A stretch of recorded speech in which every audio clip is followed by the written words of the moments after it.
บุคคลใดได้รู้ธรรมตามความเป็นจริงจากท่านผู้ใดบุคคลนั้นพึงตั้งเอาไว้ว่าเป็นครูสูงสุดของเขาอย่าพากันทำลายต้นไม้ใบบังที่เฮาเคยได้นั่งพักพิงให้หายเหนื่อยได้นั่งอาศัยลมเงาหรือบุคคลใดที่ได้ช่วยเหลือเราให้ยืนขึ้นได้ให้ลุกขึ้นได้และให้มีทางไปนั่นแหละจึงบอกว่าอย่าทำลายมือที่ชุ่มเขาให้ความอบอุ่นเขาให้ความอนุเคราะห์แก่ตนแล้วเมื่อตัวเองอาจจะตั้งตัวได้ยืนได้ไปได้แต่ว่าเมื่อครูนั้นอาจารย์นั้นบุคคลนั้น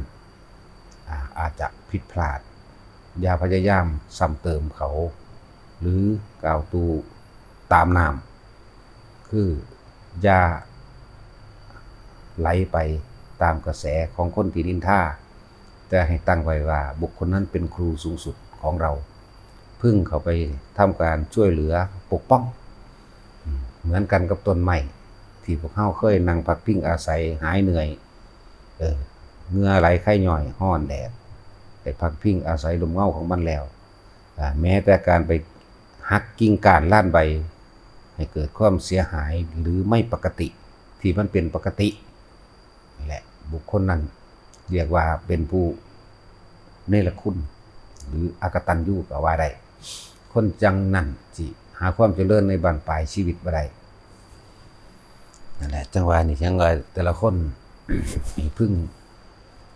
สำนึกสำเนียกเว้าแบบโลกๆเขาว่าอาจจะคนดีนั้นสิบ่เรียกร้องสิ่งใดในการช่วยเหลือบุคคลผู้อื่นในการให้ความช่วยเหลือให้ข้าวให้น้ำให้ที่อยู่อาศัยแล้วก็ให้ความรักษาความเจ็บไข้ได้ป่วยหรือดูแลนั่นแหละเพียงแต่อย่าไปเว้าพื้นนินทากล่าวตู่ใส่ร้ายหรือเป็นตัวเองเป็นตัวตั้งต้นหรือบ่แม่นตัวตั้งต้นกะอย่าไปตามนามเขาเพราะตัวเองได้เป็นผู้มีวิชาความรู้หรือยืนลุกขึ้นได้สร้างตัวเองได้จากบุคคลผู้นั้นแหละว่าให้พวกเขานั้นเรียกว่าให้สำนึกในบุญคุณแต่ละสถานที่หรือครูบาอาจารย์ที่เคยผ่านมาทั้งสี่เพิ่นกันล้วนแล้วแต่เป็นผู้มีคุณทั้งนั้นแหละยิ่งผู้เพิ่นที่ให้ทำตามความเป็นจริงให้รู้โลกนี้เป็นอนิจจังทุกขังอนัตตาให้รู้ว่าความเกิดความแก่ความเจ็บความตายเป็นทุกข์ให้รู้ว่าสาเหตุแห่งความเกิดความแก่สาเหตุแห่งความทุกข์ทั้งหลายคือความอยากให้รู้ว่านี่คือหนทางดับทุกข์นี่คือทุกข์ดับไปเรียกว่าให้ธรรมทานแก่บุคคลผู้นั้นชื่อว่าให้อมตะให้อมตะให้ความบ่เกิดบ่ตายอีกแต่ตัวเฮาเองอาจจะถึงหรือไม่ถึงนะครับพึ่งสำเนียกเอาไว้หลายๆก็ที่เฮาได้ยินได้ฟังมาบางคนที่เขามาขออยู่นำไปอยู่วัดนั่นอาจารย์นั่นเป็นจังไดไปใส่ร้ายเก้าตูไปนินทาเพิ่นบุคคลเช่นนี้ถ้าเฮาได้รู้แล้วบ่ให้รับเพราะมันหนีจากเฮามันก็ว่าเฮาบ่ดีอาจจะเสียหลายๆอย่างในความเข้าใจผิดในความบ่เห็นตรงในความบ่เป็นจริงก็มีที่เฮาพบผ่านมานี่หลายอยู่เด้นั่นแหละจึงบอกว่าถึงแม้ว่าเฮาสิมีความห่วงใยในตัวเขาแต่เราไม่ได้ไว้ใจเข้าใจบ่ล่ะเฮาห่วงใยในการกระทำคำพูดของเขาในจิตใจของเขาอยู่แต่ว่าความไว้ใจของเฮาบ่มีนั่นแหละจึงว่าหลายๆอย่างเอามาเบิ่งเด้อคือคนที่เคยเข้ามาอยู่แล้วแต่ว่าโกหกหลอกลวงเฮาว่าบ่เคยมาอาจจะเข้าใจว่าเฮาจำบ่ได้หรือบางคนก็มาโดยเจ้าเล่ห์ม่านยามาขออยู่นำอาศัยว่าสิแสดงความไว้ใจให้เพิ่นไว้ใจบ่มีกุฏิอยู่เด้ความจริงคือเฮาบ่อยากเอาบ่เป็นหยังขอให้ผู้ข้าได้อยู่ใกล้ ปรากฏอยู่เอาก็ได้นั่นก็คล้ายว่าที่ทดสอบว่าให้เฮาเบิ่งโอ้คนนี้เป็นคนมีความเพียรคนอดทนตัวความศรัทธาตัวนี้แต่ว่ามาอยู่ได้2 มื้อ3 มื้อผู้ข้าป่วยเด้ลูกมีเรื่องเด้อยากกลับไปหาลูกมั่งเด้จังซี่หรือว่ามีนั่นมีนี่แล้วก็ขอเงินที่จริงเฮาฮู้อยู่เด้ว่าเขาเคยอยู่เขาเคยมาแล้วก็สร้างพฤติกรรมแบบนี้มา2 ครั้งแล้วนะนั่นแหละป่วยเอาแล้วก็ไปเยี่ยมแม่ป่วยพ่อป่วยมั่งเอาพ่อแม่มาขายนี่แหละเข้าใจบ่ล่ะหรือว่าญาติ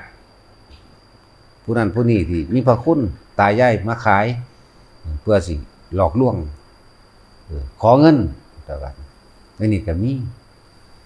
แล้วก็บุคคลเฮ็ดนี่เช่นนี้สิเที่ยวตะเวนไปเรื่อยๆเด้ไปอยู่สำนักนั้นได้4 มื้อ5 มื้อแล้วก็เว้าลักษณะนี้แหละว่าพ่อป่วยแม่ป่วยหรือลูกบ่สบายจังซี่ต้องการไปเยี่ยมแล้วก็ขอเงินนั่นแหละความหมายก็คือขอเงินอยากได้เงินแนวนี้เฮาก็เห็นมาหลายเด้อถึงกระนั้นขนาดเฮารู้เฮาก็ยังเป็นห่วงเป็นใยในการกระทำคำพูดในวาลาจิตของเขาเป็นห่วงเป็นใยว่าเขาสร้างกรรมอันเป็นอกุศลกรรมเสียให้เขาตกต่ำและลำบากไปในภายภาคหน้าเพราะความไม่ซื่อสัตย์ต่อผู้อื่นด้วย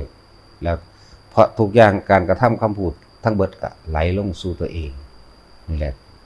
ถึงเราจะห่วงใยแต่ความไว้ใจไม่มีคือไวโรดห่วงใยก็เลยรับไว้แต่ความไว้ใจไม่มีฉะนั้นมันบ่สนิทใจเหมือนเดิมมีอยู่นะมาอยู่ได้4 มื้อขอกลับบ้านไปเบิ่งนั่นนี่แต่ที่จริงก็คือไปสำนักนั้นก็ไปโกหกหลอกลวงสำนักนั้นครูบาอาจารย์นั่นไปสำนักนั้นไหลเวียนหลอบมาจนเดือนนึงจังโค้งขึ้นมาบางนี่อีกทีนึงหรือบางคนก็หลายเดือนแล้วจังโค้งขึ้นมาอีกทีนึงนะแล้วนี่ก็มีเด้อนั่นแหละจังหวัดแต่ละคนระวังที่ว่าลักษณะนี้อาจถูกหลอกลวงในสำนักเฮาเองแหละสิไปคุยกับคนนั่นคนนี้เขาไปกุดนั่นเขาไปกุดนี่ก็คุยเรื่องเล่าชีวิตของตนเองให้ฟังดูแล้วน่าสงสารซึ่งพวกเฮาก็พบมาตลอดนั่นแหละฟังแล้วเป็นตาสงสารโอ้เราอยากก็เฮาคนที่ถูกก็เฮาก็มีเว้ยตั้งแท้ก็คือสร้างเรื่องก็มีนั่นแหละจังว่าอย่าไปไว้ใจยังง่ายๆเด้อแค่คนรู้จักกันบ่ทันพอเดือนบางทีก็เอาเงินให้ยืมบางทีก็บ่ให้ยืมห่างหายเลย 2,000 3,000ได้จากผู้นั้น 4,000 ได้จากผู้นี้ 2,000 ได้จากผู้นั้นพอไปได้ไปกะว่าบ่มีผู้ใดสิให้อีกแล้วไปแล้วก็ไปหลอกลวงในสำนักอื่นๆอีกซึ่งพวกเฮาก็มีมาตลอดนั่นแหละมีอยู่ฮู้อยู่บางคนก็มาก็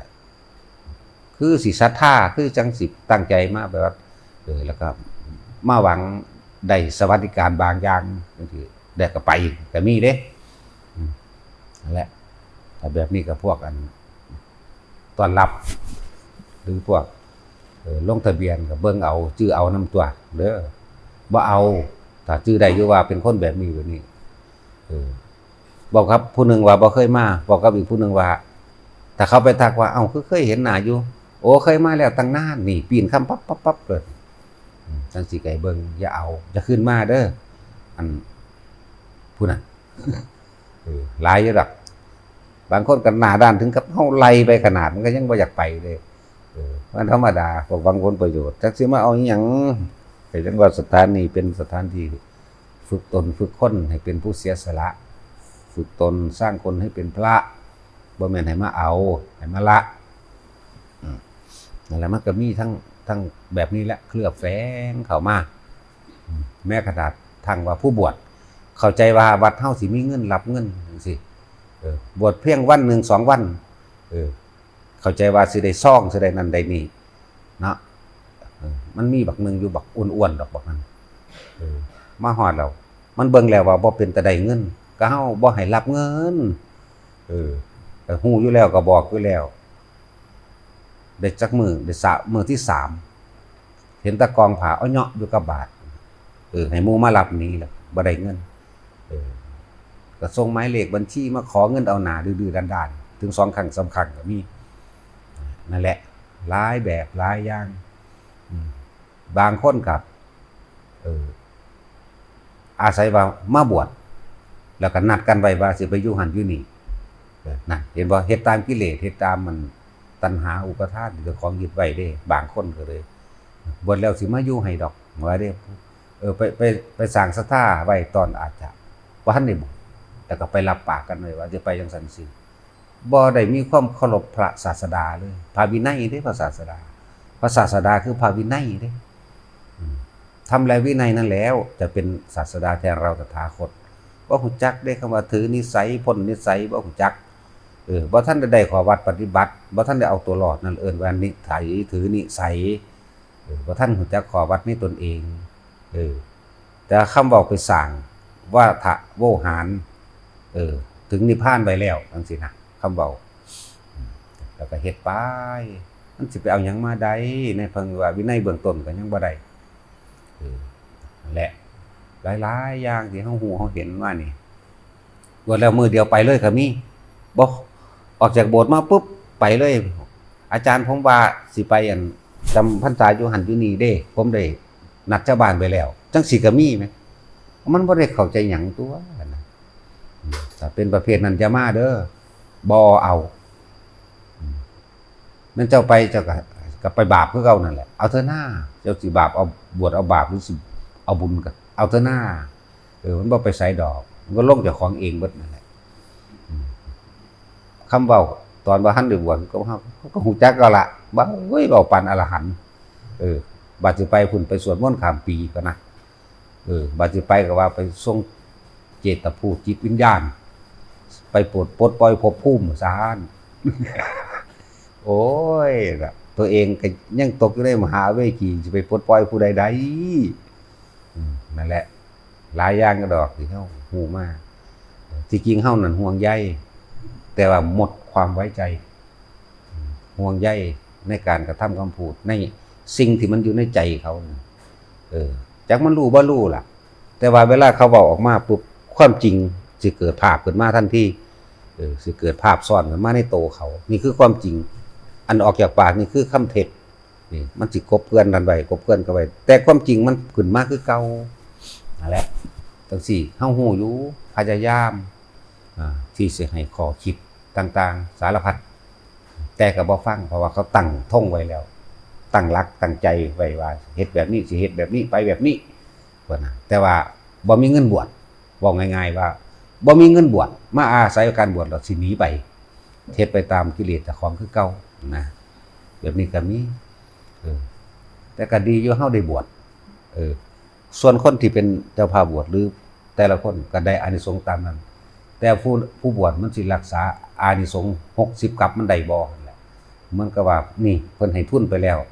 จะไปสร้างกำไรเอาเองแต่ว่าเสือกได้ทุนแล้วกลับมาทุนหายกำไรหดสุดท้ายลงไปเลยก็มีเด้บ่ธรรมดาเด้หลายอย่างอยู่หลายอันหลายอย่างความเป็นจริงแล้วคือเฮาห่วงใยแต่ละคนที่ไปโดยบ่ทันได้พ้นนิสัยหรือบ่ได้ขอวัดปฏิบัติที่เป็นเครื่องรักษาตนแต่ว่าความไว้ใจมันเบิดบ่มีห่วงใยแต่หมดความไว้ใจแล้วจะแก้ตัวได้กลับขึ้นได้ก็ให้มันได้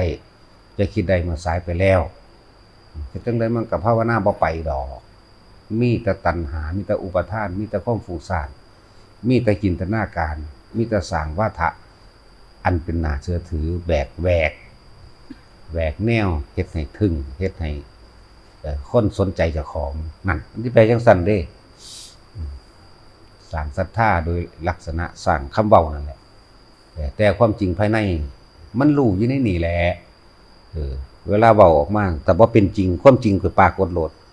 ความจริงสิเลื่อมอยู่ในหั่นเป็นภาพซ้อนเป็นภาพซ้อนคำเว้าสิปิดบังความจริงมันคือพยายามหลบตัวนั้นผู้ใดฮู้ก็ฮู้จักคือดอกแนวจังซี่แต่ว่าก็บ่เป็นทุกคนดอกจังว่าเฮาสงสารก็ว่า ห่วงใยก็ว่าแต่ว่าเบิดความไว้ใจนั่นแหละเอาพอ